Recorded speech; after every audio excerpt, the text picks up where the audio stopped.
August 1st, 2020. 7 years ago, the world was reeling in the midst of a singular existential crisis when a new president assured the nation that the only thing we have to fear is fear itself. Then Franklin Roosevelt undertook a series of initiatives to lead the country out of economic depression and build a new coalition for his party.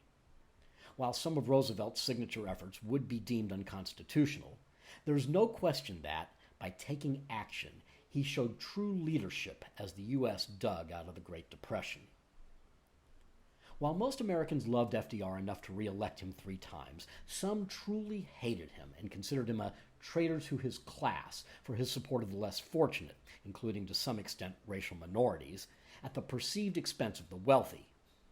Others, myself included, believe he saved Western capitalism from itself.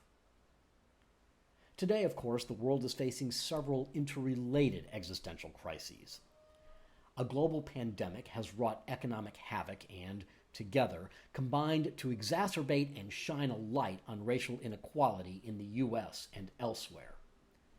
And the incumbent president seems to have a singular campaign message. The only thing we have is fear.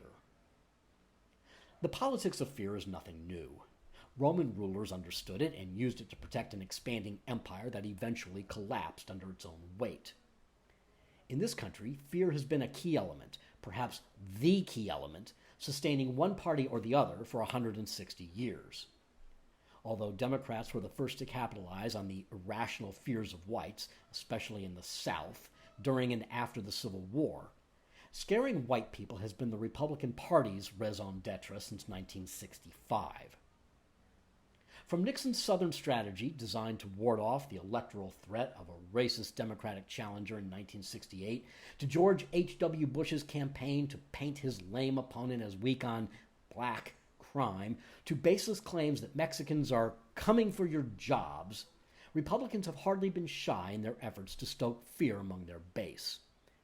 White men and suburban women raised to believe that black and brown people want nothing more than to rape the belles of society.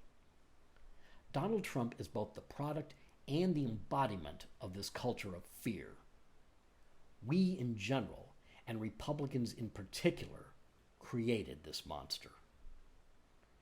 Trump's outright racism and bigotry propelled him from a failed, self-promoting real estate developer and huckster to the Oval Office where, no surprise, he has amounted to a failed, self-promoting huckster. And while the buffoon-in-chief was able to stoke fear in enough people in so-called swing states to win what passes for a presidential election in this country 4 years ago, it now seems to be clear to the vast majority of Americans that that's all he's got.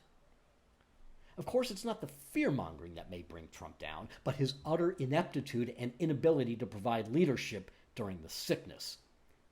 Because, you see, even white women have learned that if there's anything they're more afraid of than black and brown people, it's catching a cold. But because the very stable genius, person, woman, man, camera, TV, is so insecure and utterly bereft of shame, he will only continue to double down on the ridiculous claim that he has succeeded where so many others have failed. The most recent manifestation of the morose moron's insecurity is a threat to postpone November's election, which should not be taken at face value. Even someone as ignorant of the Constitution as Donald Trump doesn't really believe he can do such a thing. Instead, his real goal is to sow doubt in the results of the election, which he likely hopes will be taken up as a battle cry by his hardcore supporters as they take to the streets following a humiliating electoral defeat. We've seen this before, in both folklore and history. Trump has insisted for 4 years that the 2016 election, an election he won, was rigged. Imagine what he'll do if he loses.